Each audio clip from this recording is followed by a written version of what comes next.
long time. Absolutely. We've worked through a lot of things. And Pobelter, he's been in relegation 3 times in a row. He's the relegation king at this point. He is very aware of the type of pressure that's on him right now, but he's come out on top every time. Always finds a way to get to the top of the hill. Absolutely.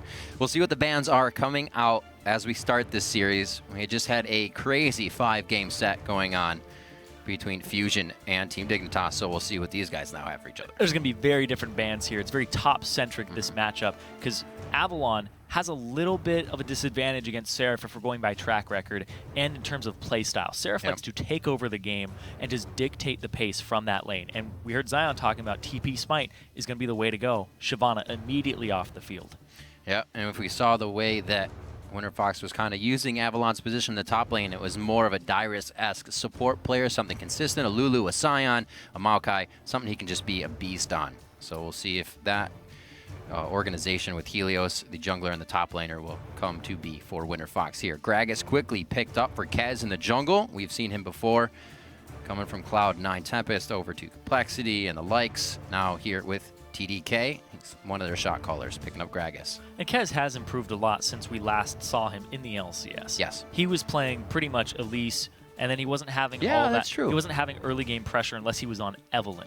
And now he's kind of gone to, he's played the Nidalee, he's played the poke comps. He was the late game shot caller around objectives with the whole 80-minute Complexity dream.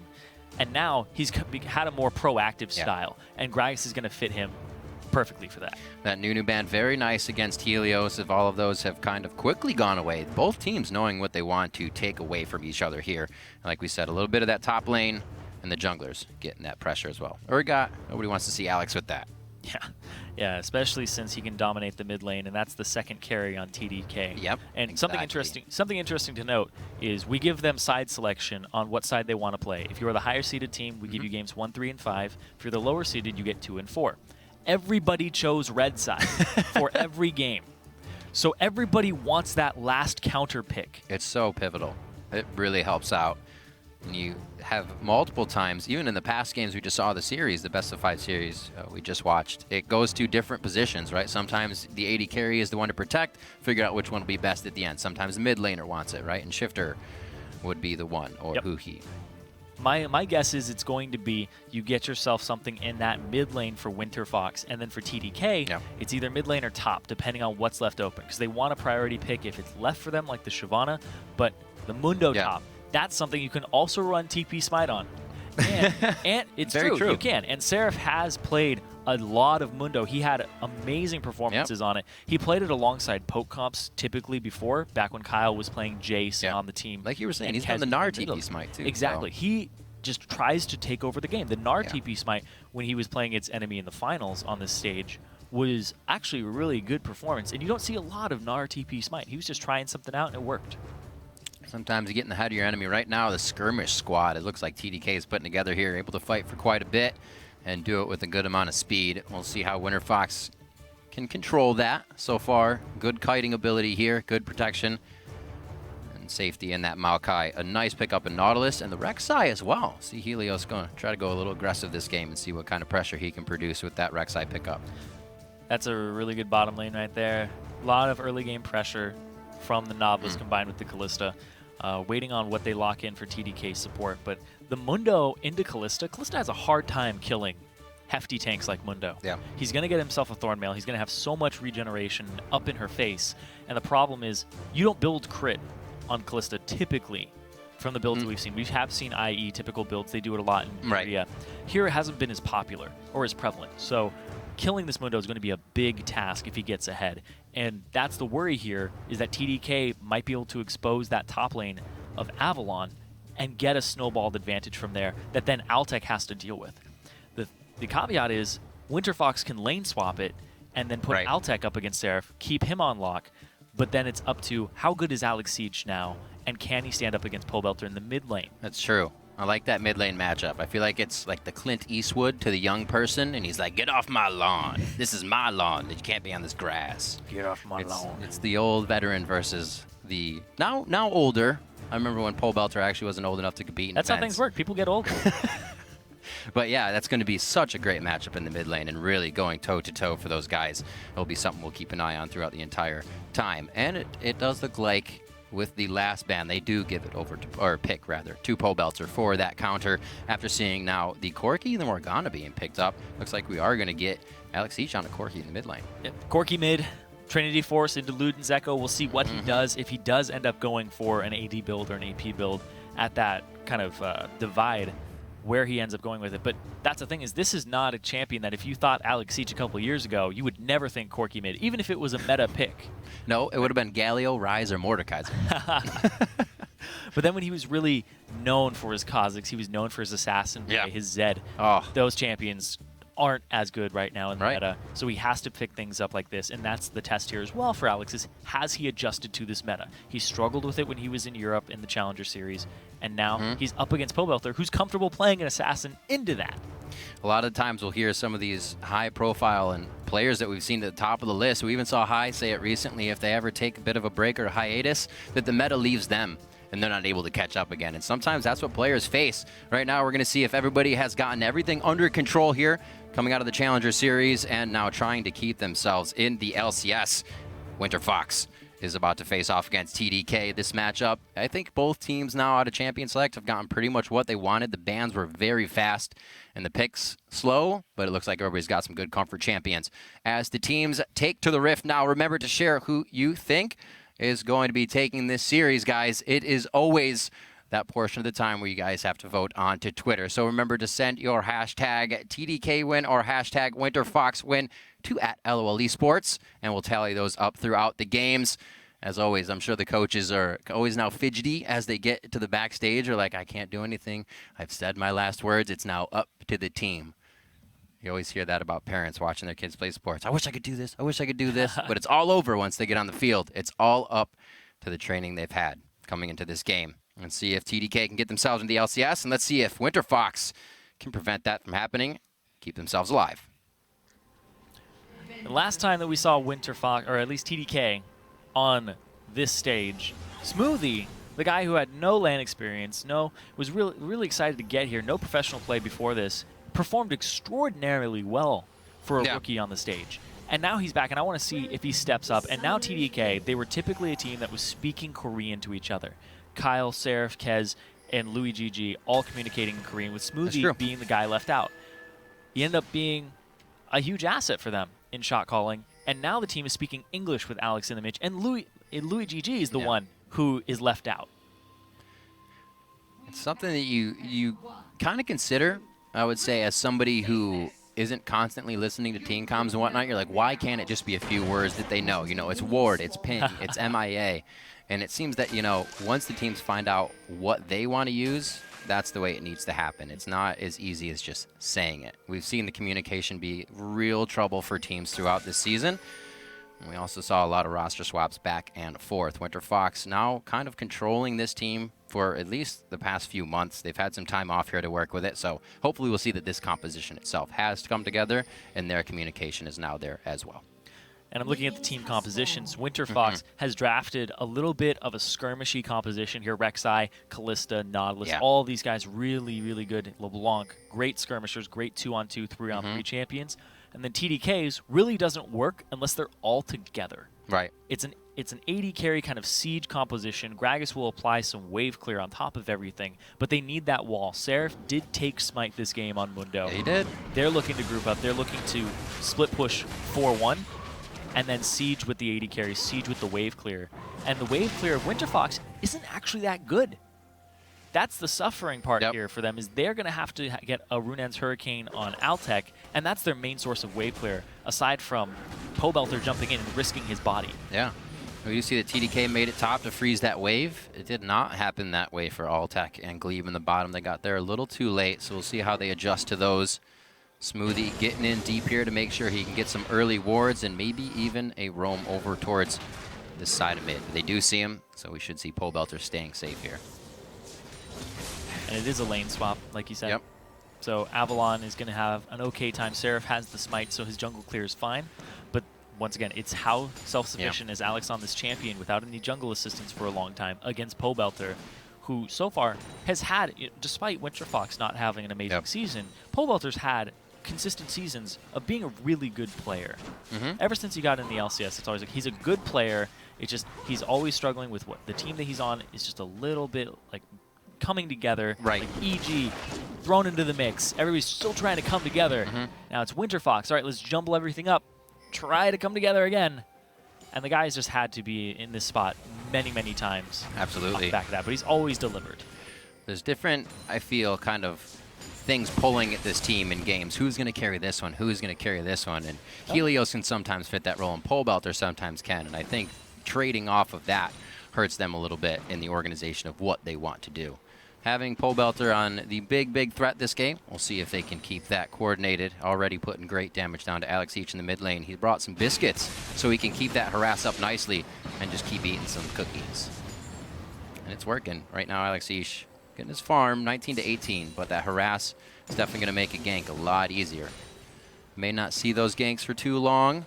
Well, actually, I lied, because we'll get somewhat of a matchup towards the top lane, so the junglers may have some free time here. It's the solo city in mid. Is Polebelter going to get a kill early? He's out of mana. He's just going for the autos. Oh. Ignite? Nope. Not enough.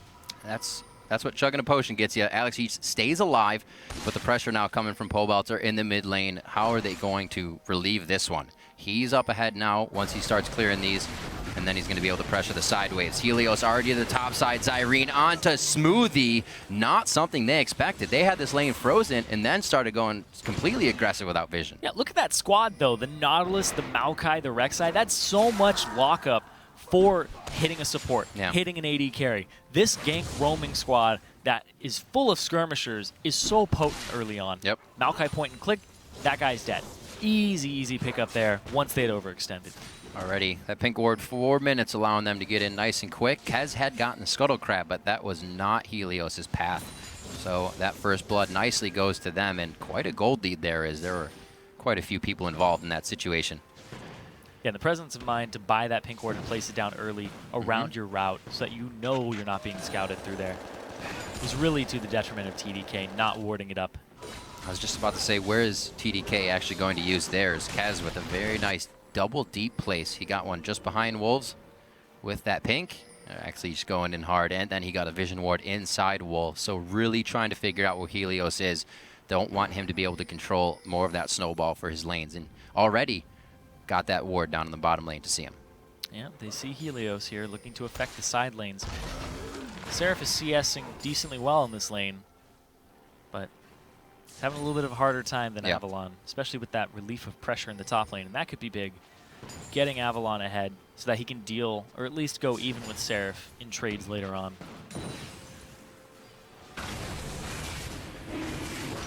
Even with all these wards, Winterfox is going to be able to get first dragon. TDK pretty much giving this one up. You see that Kez is heading towards that top side of the map, and I don't think TDK is really going to be able to work off this either. Usually you're kind of hoping something will fall your way, but it's not time for turrets or anything yet. You hope things fall your way, but you really have to set up for them. The team's not going to give you a whole lot off of them taking dragon. You have to set your waves up appropriately ahead of time. And it just wasn't done by TDK. TDK a little afraid in that top lane still. They don't have ward coverage over where that pink ward is. And then their bottom lane ward coverage actually expired before that. They do have Scuttle, though, I believe. Oh, wait, no. They have a ward off on the side. Yeah. It's just off on the side. Oh, I guess it was the Scuttle. It looks, just disappeared. It looks just like a ward on the mini-map. It's tricking you. It got me. Let's see what the build is here for Polebelter. Looks like Morellonomicon is going to be his first item. Alex Each is starting to get a little AP after the fact. He definitely wants to be able to make sure he can take down Sarah. If he starts to get big, he can cut through that and make sure he doesn't get his healing from the grievous wounds. Good move there for Polebelter. Still stuck in the laning phase, however, and a nice push from Alex Each will give him some time to back. Even with the pressure that Polebelter put on him, good for Alex Each to be staying alive in this situation. Bringing heal to the table as well. He knew it was going to be a tough fight. Yep, bringing heal that mid lane on the Corki allowed him to stay alive. If he didn't have it, he would have been dead. Yeah. Right. Top lane, though, they do shove it out. They do lane swap it back. So TDK, don't go positive off the lane swap. They end up going a little bit negative on it, and Winterfox get more off of it. Altec ends up with a little more CS, Avalon ends up with a little more CS, and a kill into the hands of Helios early. Despite him being down in CS, he's just been roaming around getting some kills to these laners, setting them up. A lot of that early roaming from Smoothie towards the top side, it wasn't even really roaming. He just kind of entered the jungle, was seen. So Winterfox wasn't really caught out by that knowledge. They could avoid it. They got everything they wanted out of it. And you're right, TDK has not really come up ahead on this swap. They kind of swapped with the intentions that that would really give them something, but nothing else was going with the swap. So they just got the swap. Yep. Easy. They got to be in different lanes. Yeah, there you go. That's all they got. That's all they got. It looks like they swapped it back again. And now they're trying to answer it. They're sending Louis to the top lane again. Alongside Smoothie for the 2-on-2. Dragon not on the table, so you don't need to be around there. But this is also, when you look at matchups, Morgana's pretty good into Nautilus. But Kalista is renowned for doing phenomenally well against Sivir. Yet they still opt into it. You're looking at really no point-and-click stun against Altec if that lane gets a gank, so it's going to be very hard to take him down. And I believe the idea behind it is they just want Seraph in a lane where he can farm and be up against Avalon because he doesn't feel pressure from this laner and he wants to take over this lane. Yeah, very true. You see level 6. Oh, Fate's Call goes in and goes out onto Louis X. He's going to go and throw down the spell shield. Gets out safely. Altec cannot close enough ground with the passive moves. And it looks like Seraph is actually going to put himself in a bad spot with the teleport. Avalon comes in as well. Kez tries to break up the fight. Will they be able to get Seraph out alive? The ultimate keeps him alive. Yes, it does. And Altec actually goes down for the worse within that trade. What? Where did Altec? Okay. Wow. He ended up getting destroyed at the end there by Kez. Just off of a barrel. That was a really good play by Kez. The separation barrel there to save Seraph was absolutely crazy. He actually got killed by some minions there. So Kez will fall off minions OP. Red. So good push by TDK and Kez to be in the right spot at the right time. There was a bit of a rotation from Alex and Pobelter in the mid lane, which caused them to fight, and now fighting again here. Alex has a bit of the upper hand. The buffs have worn off in the mid lane, and Pobelter is kind of without anything. He does have that flash. That's about all he had, and he is going to be able to juke it out alive. Very well played for a bit of a mistake. Back and forth, and you can see these two mid laners capitalizing off each other's tiny misplays. Yeah. He gets both summoner spells. Both misplays for sure. All summoner spells down in that mid lane right now. And this is just ruthless, because whoever gets that small advantage over the other just cracks the game wide open, because then you need jungle attention mid. You aren't pulling it towards your side lanes. And it just becomes this big kind of snowball in the microcosm.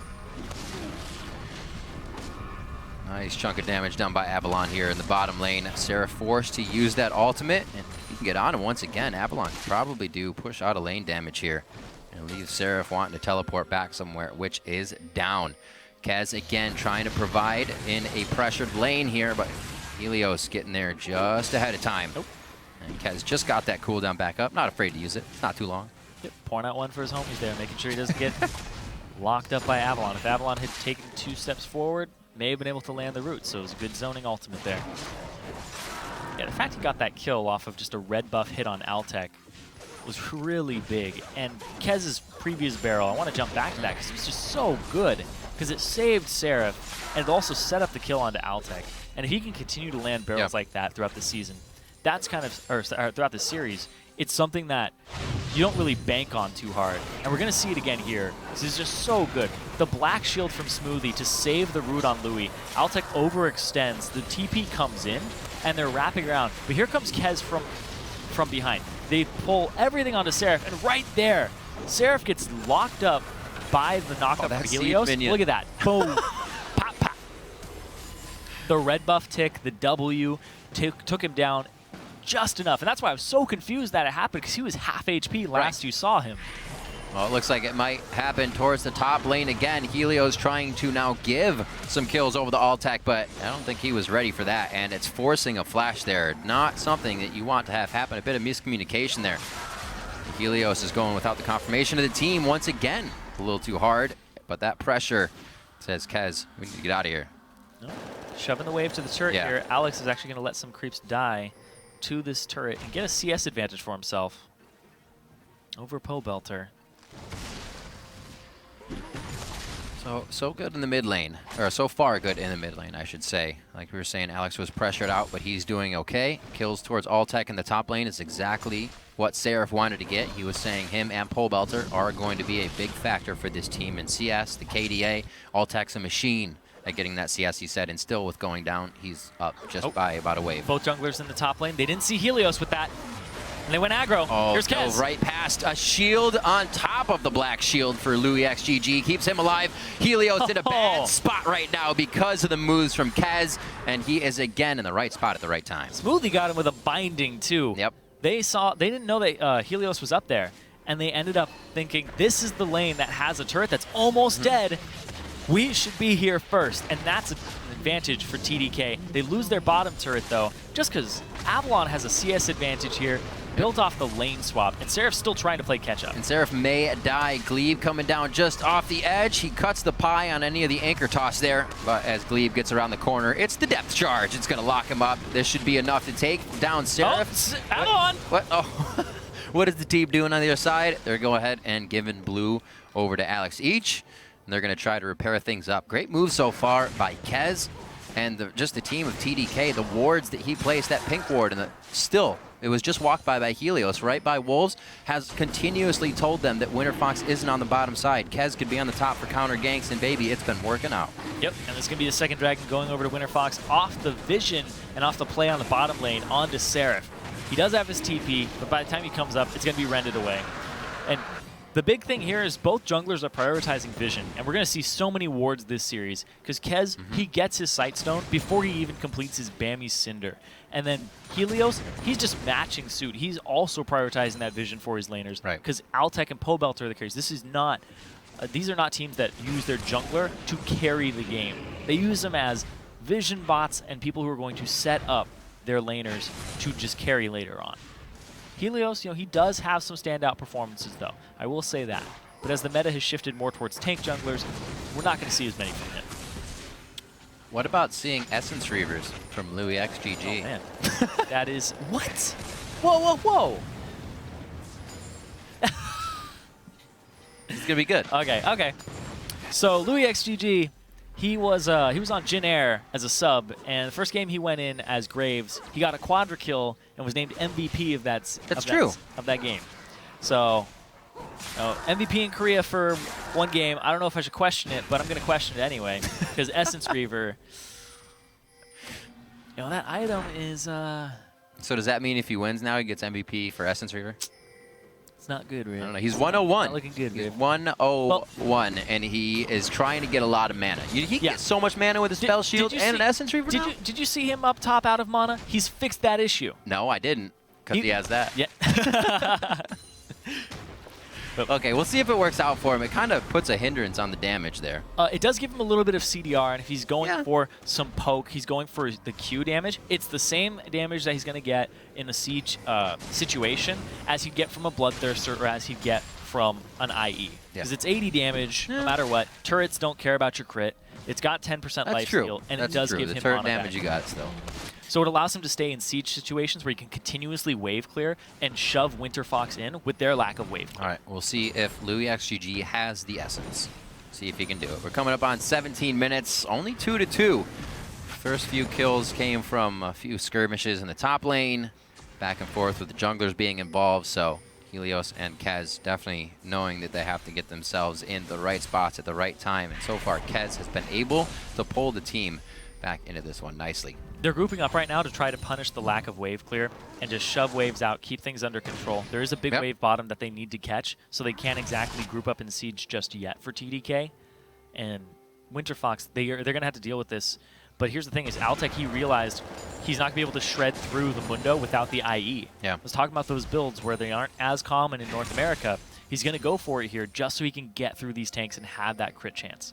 But it's going, usually when you get an IE, you don't get a Runeance Hurricane because it doesn't offer you crit, which is multiplied off of the IE. So he's going to be pretty much a single target DPS source.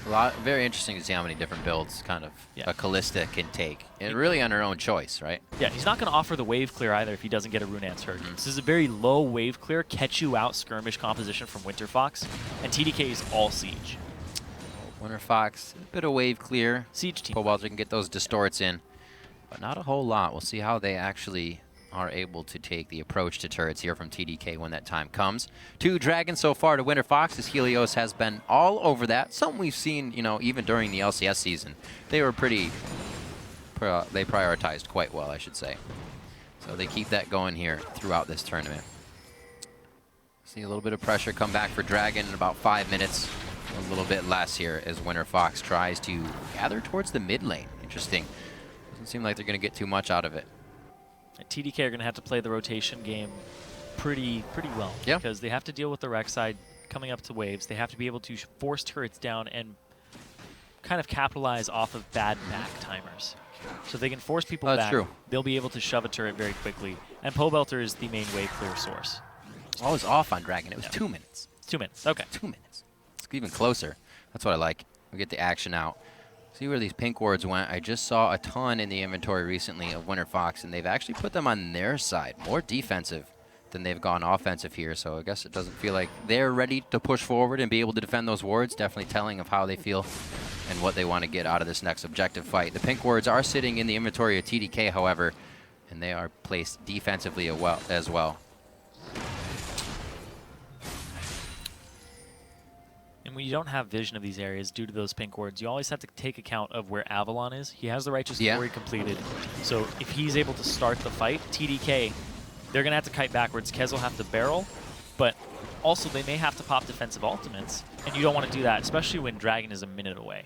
So everybody's still playing kind of safe. Nobody's going past River for TDK, and Winterfox are all just trying to group up, trying to look for these opportunities where they can actually start these fights, start these skirmishes.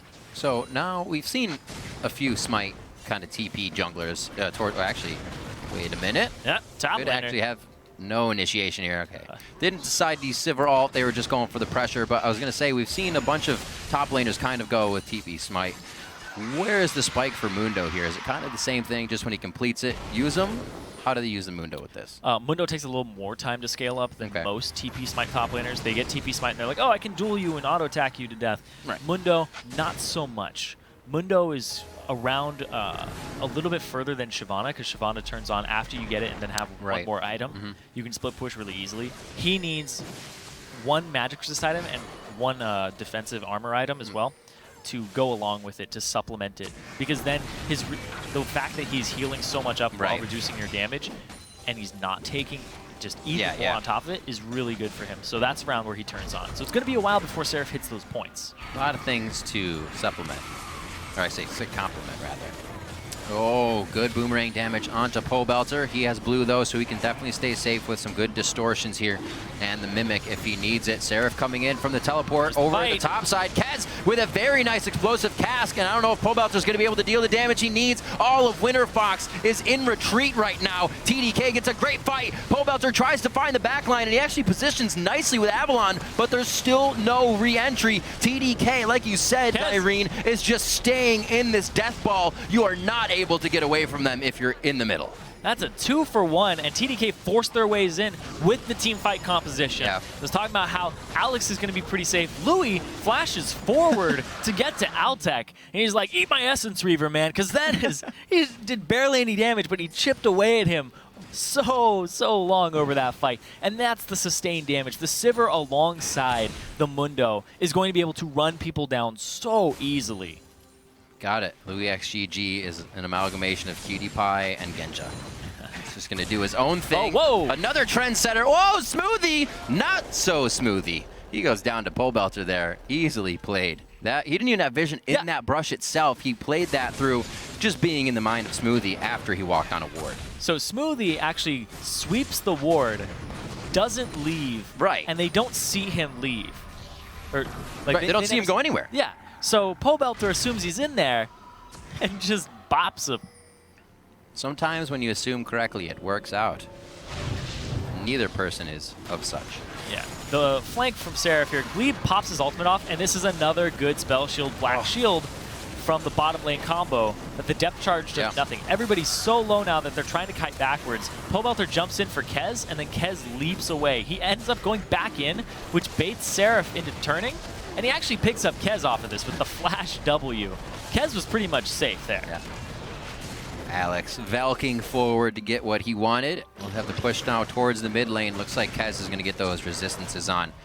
Just be a beefcake to tank out the turret.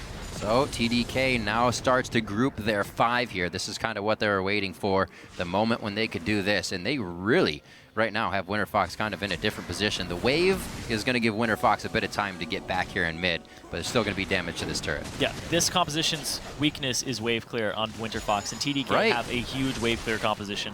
If they can just continue to clear out, and then Winterfox has a really hard time actually starting a fight afterwards. It's like their pressure of front end burst is what can push TDK off. That's about it. You have to land it. Pole belter going up. And as soon as Alex ends up getting his Luden's Echo, which is what he's going for second, he's going to have a lot of poke damage that actually is meaningful.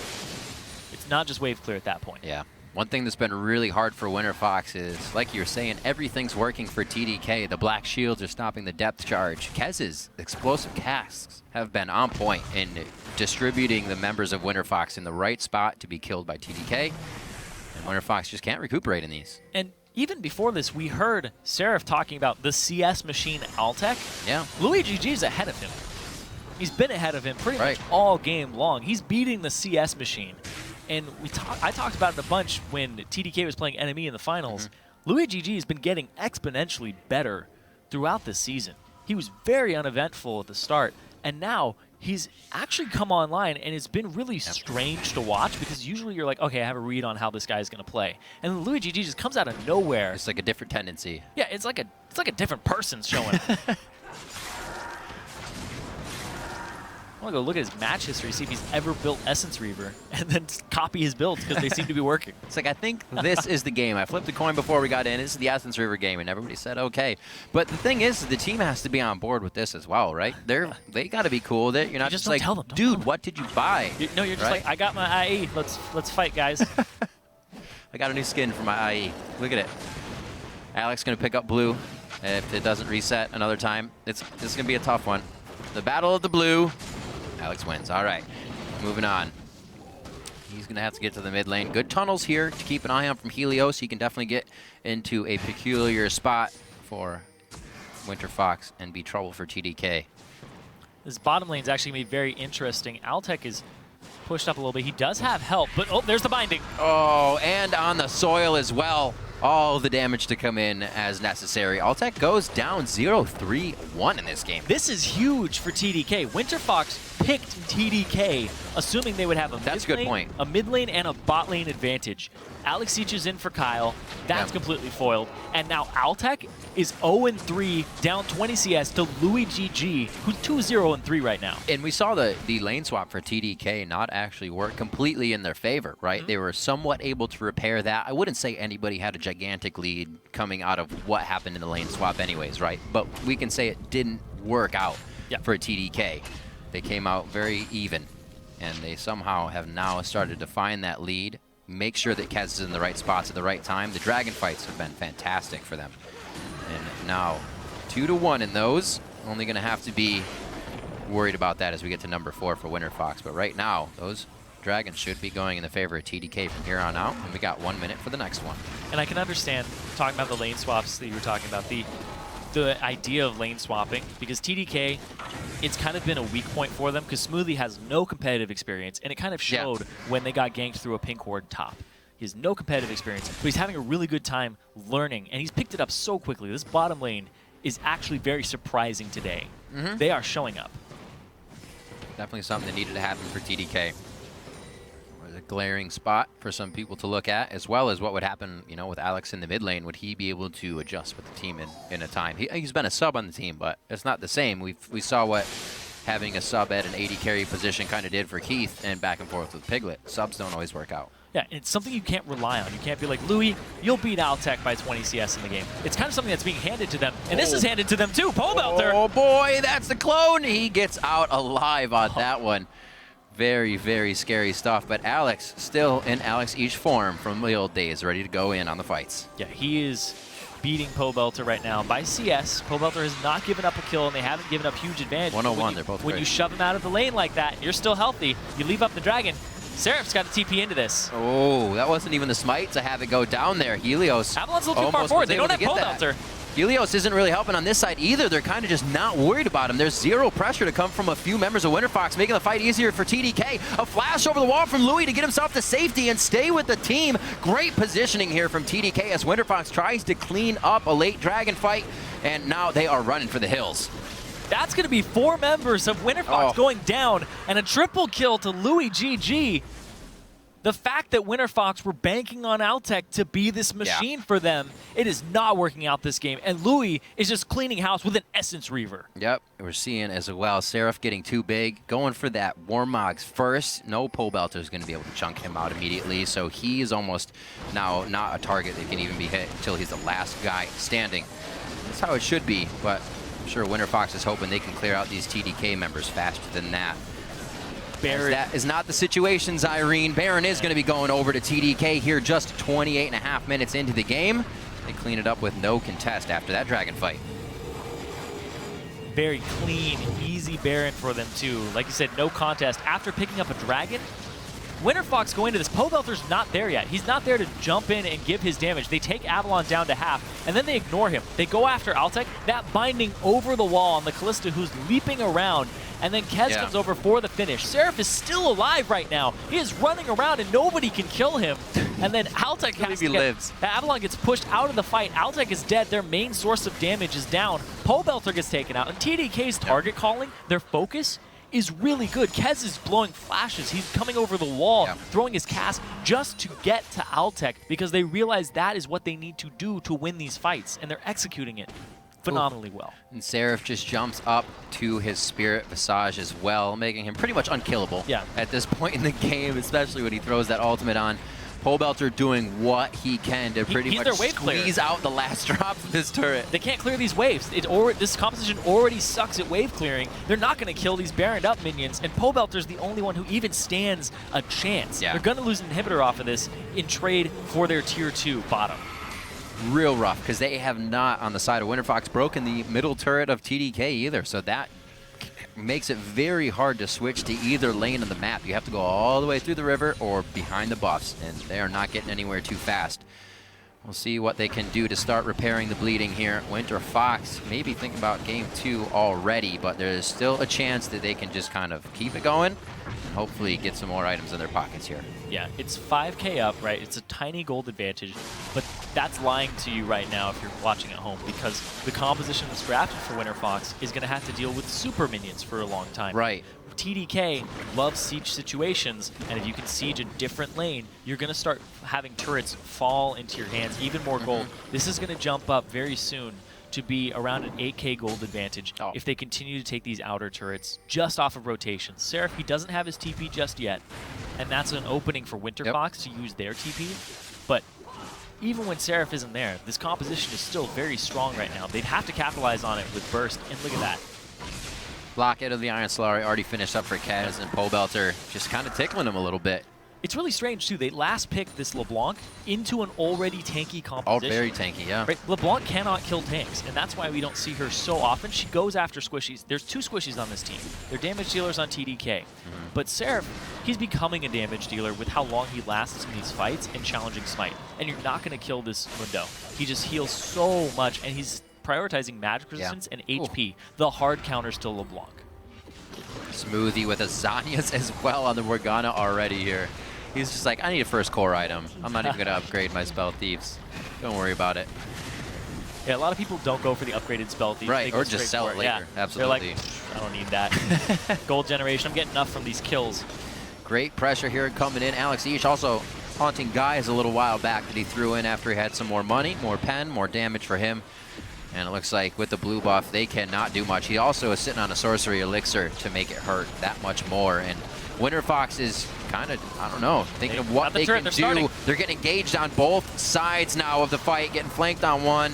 And it looks like Louis GG is actually going to be okay in this 1v1 versus Helios. Going to get a little help here from Alex Ish as they start to clean up the fight and push Winterfox out of their own base. What a dominating game 1 here coming out of TDK. Yeah, they have super minions in the mid lane, 3 members down. You're right, that's going to be game 1 going over to TDK. 32.5 minutes. Yeah. Off the back of playing to their compositional strengths, they got an advantage not off the lane swap, but off of just team fight play. There it is, 32-40 into the game. TDK take down Winterfox for game 1. And it's even more surprising that they got it off team fight play because they're using their sub. Yeah, absolutely. That communication has to be there for them the whole time. One thing that impressed me throughout that entire game 1 is you'll see these compositions come in with one goal, right? You have a Nidalee or a Zed or something, and you want to poke or you want to split. And they'll do that for the beginning, and then they group or they do something else and they stop because they have a lead.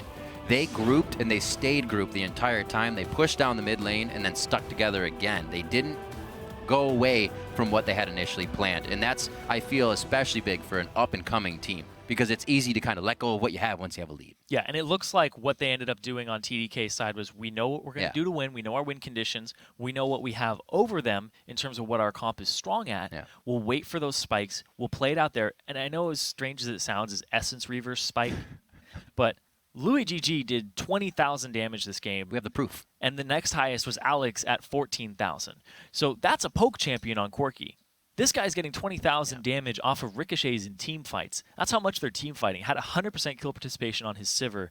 And the fact that he's able to spam the W every time it's on cooldown, he's never going to run out of mana throwing that down lanes. And he's going to get just a tiny bit of harass off, but also the fact that he's clearing these waves on a non-wave clear composition was pretty much the story of this game because Winterfox didn't get to dominate the lane phase. They didn't get to walk away from it with as big a lead as they thought they would. That's what Seraph said would be the big thing, right? Watch for Pobalter, watch for Altec, the farming machine, who at one time was up about 10 CS, but as soon as the lane started swapping back and forth, Winterfox really wasn't able to control that too much. And while it should be something they're very aware of, as it happens all the time in the LCS. Yeah. I'm really happy that at the start I was like, wait a second, they have no wave clear.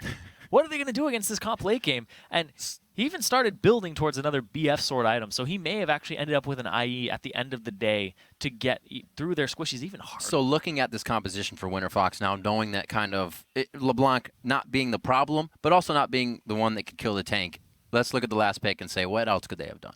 Yeah, it depends on what he has in that champion pool, right? And now they aren't going to have the counter pick next game, so Pobuffs are going to have to dig a little deep for something. He's not the kind of guy who wants to play the Ziggs. He doesn't want to play the Xerath, right? He wants to play something that dominates the lane.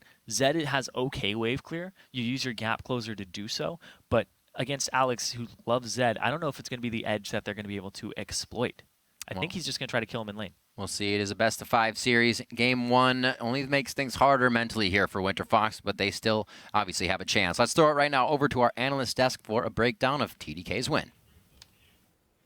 Thank you, Riv. Game 1 in our second series, they're going to TDK. Yeah. The first thing I want to look at here is champion select in the way that the pick spans played out here, because we talked about which lanes this match would hinge on. One of those lanes being the mid lane, the unknown of how Pobelter and Alex each would match up. Yeah. Now, it turned out that in the microcosm of the mid lane, it was fairly even. We saw both of them pretty close to killing each other solo, and they traded back and forth, even CS coming out of lane. However, that LeBlanc pick that Zyrene and Riv were talking about there in the tank meta didn't have the burst potential there in the latter parts of the game to be effective. And I have to wonder if he can stretch his champion pool to something that, you know, the Ziggs maybe, that can have a greater teamfight effect. Yeah, well, I mean, the thing about LeBlanc, though, is though you're in this series with a whole bunch of tanks, these tanks have really low lockdown. You're not facing a Maokai, right? You're not facing people who are going to really reliably stun you. It's a Mundo who's not going to pin you down, a Morgana support who's not going to reliably pin you down, and Gragas who can, okay, maybe a little bit, right? But he's got a Corki and a Sivir to go hit. Like, LeBlanc's got targets, right? You kill Sivir and Corki off, you're not going to win the teamfight anymore. So I feel like compositionally, Winterfox should be fine. I mean, we saw Faker pick it in Game 5 to go to the finals. Ruined the game, right? Like, it's like, I mean, I think LeBlanc is still very good. Yes. And he picked this LeBlanc into the double AD comp, right? Seeing the competition saying, okay, I'm going to kill Corki or I'm going to kill Sivir, and failed to do so. You mentioned the fact that mid lane went equal. That's good for Corki. Yeah. He got counterpicked by an assassin and thrived. That means Alexich won the lane. So, hey, you know, we talked about mid lane being an unknown. Well, so far, 0.1 to Alexich, won the game, survived your lane he's supposed to lose. Cool, good things so far for TDK that, you know, that's one unknown checked off the box. Well, and then we go to the top lane, Zion Spartan, where we saw Seraph pull out the Mundo and just become that unkillable monster there in the late game. And, you know, it's the it's the one form of carry, but as Freak mentioned, he also has the AD Bruiser Nidalee. So this guy can be a threat in multiple forms. How do you deal with that? I mean, to me, it was just the Mundo pick. I don't feel like anything crazy happened from Seraph, but I just think it was like the Cinder Hulk, like face roll team comp. Get those tanks, get them like having a lot of health, and you can't really do anything to them. And to me, with Winterfox, there's just a big discrepancy between how they wanted to play and the type of team comp they ran. So like when Faker runs LeBlanc, there's 3 people mid for the whole game. Like it's 2v1, the support's roaming mid, level 1. Wolf is like tornadoing the mid laner so he gets chunked. And you don't really see Glebe doing that. You don't see Helios being around mid. He picked Rek'Sai of all junglers. You need to be making plays. You need to be getting LeBlanc ahead. And that's just not happening for Winterfox. So they either need to run these scaling Cinderhulk tanks as well, or they need to be pressuring mid lane right so that they can actually carry and Pobelter can get snowballed. Yeah, when it comes to what we did see in game, we saw a lot of focus on the side of TDK into the top lane, but their bottom lane, right? Yeah, the their support duo and ADK, their duo lane. Yeah. We saw Gragas paying a lot of attention up there and actually swaying that lane in favor of Sivir. Yeah. And we had pointed out Altec, and even TDK had pointed out Altec as the person to watch out for, the CS monster. He's going to come out ahead and he's going to roll through team fights. Yeah. They did a pretty good job of stifling that. Absolutely agree. Honestly, very impressive for TDK. Luigi G was, to me, the worst AD carry in Challenger up until playoffs. And then suddenly he's like doing really well. And I'm like, what happened to this player and why is he suddenly very good? But he's starting to be really, really good. Yeah, he counterpicks himself in the matchup, right? Callisto's already locked in. He's like, yeah, we're going to play Sivir because they already have the composition in mind. Fine, it's bad lane, but you know what? It's okay. We're going to buff up a Mundo. We're going to go buff up Seraph so he can go do crazy things in the back line. Callisto's a bad tank buster where they run 2 tanks who are going to run fast at the Callista. And compositionally, they beat out Callista. Even if the lane itself is not bad, they still managed to outplay the laning phase because of all this jungle pressure, so props to TDK. And then, you know, Essence Reaver Sivir exists. Right. So actually, I want to give you a moment to kind of Yeah. preach on Essence Reaver Sivir because I'm sure a lot of people are a little confused by that purchase. It's interesting. Okay, so first of all, I am like Crit's biggest proponent ever. Like to me, the tons of damage item is actually Infinity Edge, not Trinity Force, because I love crit chance. I love single target damage. You just upset a lot of people with that statement, but that's continue. That's the thing. It's like generally speaking, AD cares about single target damage. Sivir is an interesting exception. I mean, we have champions like Corki and Ezreal as well, who buy Triforce or other things, but Sivir's an interesting exception. So as of 5.5 and 5.6, and these teams get accustomed to playing tank-heavy and bruiser-heavy compositions, Sivir does like 3 really good things that other AD carries don't. So number 1, she helps out other bruisers. So the Mundo runs in your backline, the Gragas runs in your backline, good things happen. Great, that's point 1, team synergy. Point 2 is you have a big dog pile of melee champions sitting together, kind of hitting each other slowly. Ricochet is amazing in these cases, right? In a game where you have just Sion and then like a Kog'Maw and a Janna back here, Ricochet doesn't do anything. But Ricochet doesn't crit, and Ricochet, I guess it scales off armor pen and stuff, but if you just buy a bunch of attack damage and cooldown reduction, which is what, you know, this Essence Reaver gives you, suddenly Ricochet becomes your greatest damage asset, and suddenly it actually works here, and actually it in a very specific set of circumstances, becomes the optimal damage item. I don't know if I'm going to build it all the time, I don't know if I'm going to try it in solo queue, but when you've got a bunch of bruisers balling up together, well, you know what? Sivir gets to deal the most damage in the game. We saw that in the post-game screen, so shout-outs to bringing that one up there as Irene. But also, yeah, when you spam Ricochet, you start to break down tanks. Yeah, and it served to put a lot of pressure on the lanes in terms of wave clear and being able to siege up turrets with never running out of mana and having that cooldown reduction. And that is an extra benefit as well, is that you've got this team who's going to outsplit push you. Like, okay, Sivir into Calista sucks. Well, I'm never going to be in lane. I'll just like QW the wave and then leave. And I've got a low cooldown ultimate, so I can leave more often. And, you know, Seraph's off on the side being better than Avalon, split pushing on a Cinderhulk and just buying time to clear waves forever and scale up into infinity. And that works. So kind of every single part of this game, from compositions to champ select to item builds, serve the purpose of let's scale up and have a death ball. Yeah. And good on them for doing it. Exactly. Great to see that coming out of TDK. I do want to jump into the replay and Zion Spartan. I'm going to throw this one to you. We're going to the Dragon fight that ended up as a 4-for-1 for TDK, resulting in a Baron. We're going to pull that up on your screens right now, and I'm going to let you run with it. Yeah, this is basically a team fight where you kind of see what happens. You get to that mid game with 2 Cinderhulk tanks and Sivir, and they're just running at you, and you can't really kill those tanks. And so you start it out, the teleport comes out, you get the Dragon, and then, yeah, they can't do anything to these tanks. Like this Mundo and this Gragas are just unkillable. Kalista and LeBlanc are just doing no damage to Seraph's just walking into all of them, and he takes no damage. And there's not much you can do when you can't even kill the front line. He actually ends up living. Yeah, which is incredible. He even gets ignited or umbrella Namacon by Belter as well. And actually, it's worth pointing out, Belter was actually late to the fight, so not only did TDK fight a good battle, but Winterfox were like contesting Dragon 4v5. Then Sivralt comes in, they're like, well, we still gotta wait for Belter here, so I don't know. And then, you know, the health bars eventually wear down. Yeah, there seemed to be a, you know, maybe a bit of an element of hubris in that Winterfox feeling they could contest things they shouldn't have been, with the mindset of maybe we can outplay here. And as Irene and Freak mentioned, a lot of their game plan, I think, relied on coming out of lanes ahead. And they didn't have the gold lead that they expected to support a little bit more headstrong play. I mean, you mentioned it, right? The champions picked. You've got LeBlanc in here who's gonna snowball the mid lane usually. You got Rek'Sai, the early game jungler, who's supposed to do many more things than Gragas. None of it happened. Yeah, they just have the way easier team comp to play. So if you're TDK, you can just keep doing what you're doing. Hey, let's scale. Like, please do something, Winterfox, with LeBlanc and Rek'Sai. And if they don't feel like, if they're not confident enough to snowball mid game and get Belter fed with that kind of team comp, then they have to result to Cinderhulk too, because that's the easier like champion and style to play. And they can also play Deathball. Then the team fights will get really interesting. But since they're playing that early game style, they have to try to do something or just adapt to what TDK is doing. And you actually did see the bans come out from TDK, getting rid of Jinx and Nunu as well. I think were actually very important.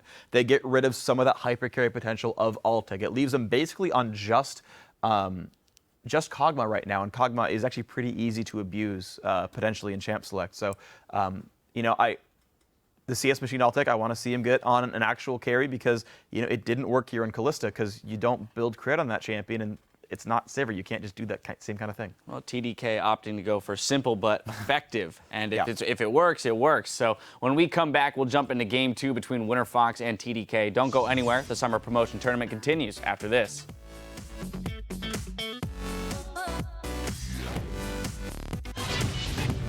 You guys scared or excited?